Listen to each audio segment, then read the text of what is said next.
Allez, salut tout le monde, j'espère que vous allez bien. Ça fait plaisir de vous retrouver aujourd'hui. Nouvelle vidéo, ça fait plaisir. Un marché qui est quand même bien remonté. On a regagné les 60 000 plus. On est monté jusqu'aux 65 000. C'était ce matin. Ça fait plutôt plaisir. Et là, petit retracement, il se passe des choses.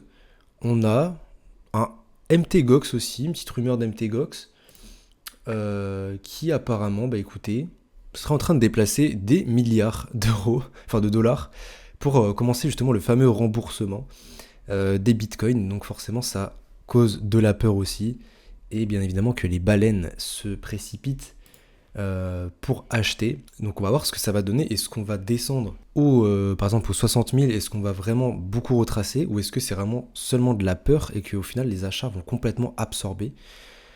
C'est une question que je me pose, on verra ça dans les prochains jours, écoutez. En tout cas, ce qui est un fait, c'est qu'on a bien retracé des 64 000 aux 62 899. On va voir ce que ça nous réserve pour la suite, mais on voit qu'il y a quand même de l'achat, les frérots. Ensuite, très important, les ETF Ethereum, on a enfin une date. Bon, au début, on parlait de début juillet, là on est sur un 23 juillet. Ça commence à se préciser, ça commence de plus en plus à... Enfin, on estime que le 23 juillet, c'est une date qui est quand même assez crédible. Donc on va voir, c'est annoncé. Est-ce que ça va directement faire pump le marché? On l'espère. Sachant qu'on a la FUD de MTGOX juste avant, ça pourrait être très intéressant. De passer d'une FUD où on a des baleines qui achètent et un ETH qui est propulsé juste après, ça pourrait être un scénario qui pourrait être très très très intéressant et rémunérateur pour ceux qui ont des liquidités à injecter. Donc ça pourrait être plutôt cool. Petit arrêt sur Larry Fink aussi qui a parlé du Bitcoin et qui nous a dit un peu ce que à peu près tout le monde pense, hein, en tout cas les Bitcoins maximalistes, hein, que c'est aussi un moyen de se protéger contre la dévaluation de la monnaie et qu'il estime que du coup le Bitcoin c'est un peu l'or digital. Donc voilà, ça confirme un peu tout le monde pense. Et ça fait plaisir toujours d'entendre ça du CEO de BlackRock, même si on se méfie parce qu'il y a quand même un plan machiavélique derrière. Personnellement, BlackRock, voilà, j'ai pas très très confiance. Je pense que pas grand monde a confiance. Personne n'a confiance en BlackRock, hein, très clairement. Bon, au niveau de la map, en vrai, il y avait toujours beaucoup d'interrogations sur les mêmes coins. Et là, ça nous confirme encore une fois que on a vraiment des narratifs qui perfent et qui continueront de perf dans un ordre précis.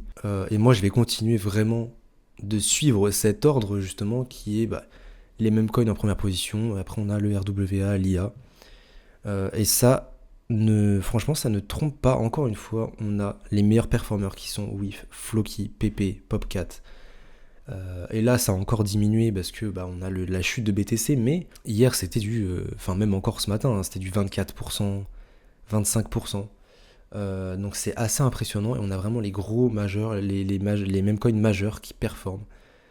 Donc qu'est-ce que vous voulez que je vous dise? Enfin, c'est plutôt incroyable quand on est positionné dessus. Donc c'est très intéressant, encore une fois, ne pas penser que les mêmes coins vont aller à zéro ou vont mourir.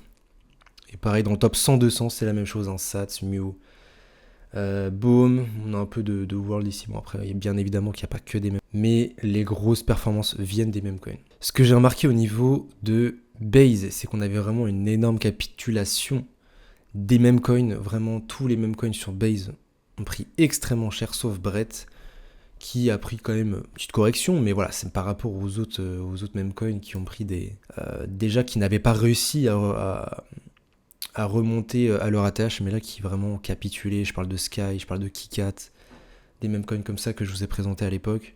Et je me suis dit que c'était intéressant de se positionner au bottom.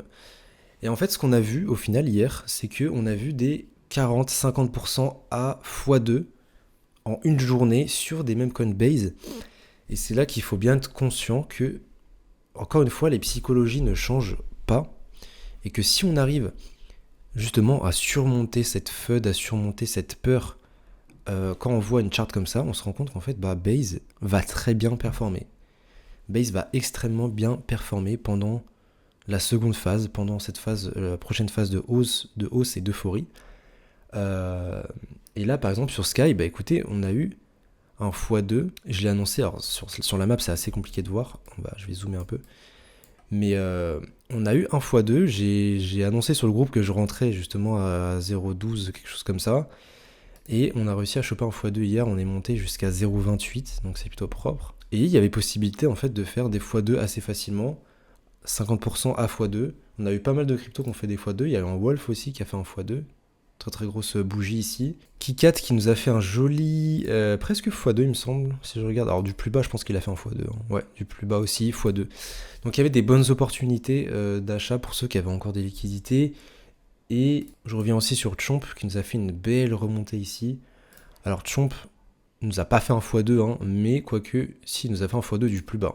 Il nous a fait un x2 du plus bas largement, 150%. Donc c'est propre, tous les mêmes coins de base nous ont fait des x2 depuis. Les alts ne sont pas encore activés, on voit que c'est encore pénible, et donc du coup, pour ceux qui veulent trade des mêmes coins, forcément il y a beaucoup plus de gains à aller chercher. Après bien évidemment, si on hold depuis, je sais pas, depuis ici, forcément la chute est aussi très brutale.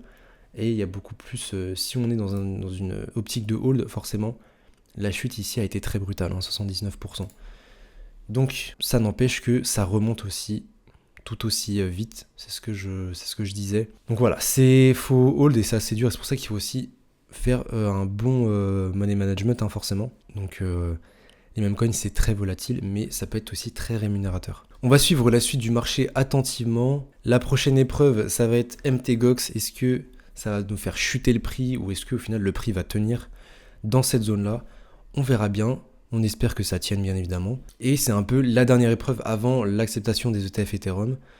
Possiblement un dump qui peut aussi nous rapporter des opportunités à l'achat. Pour BTC et pour les cryptos en général, les altcoins et les memecoins, on va voir ce que ça nous réserve. Et nous, on va se retrouver pour la prochaine vidéo. J'espère que cette vidéo vous aura plu.